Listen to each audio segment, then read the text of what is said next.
As you can see, the driver's seat is very bouncy. Or its overall car-like handling. One but two sides. We've got 60-40. Why am I struggling now? Wing mirror. Oh, see. The cup and file holder in the middle of the cabin, and simple click of a latch.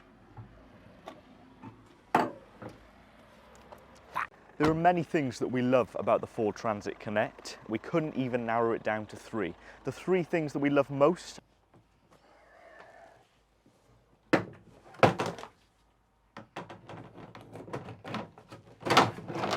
My God.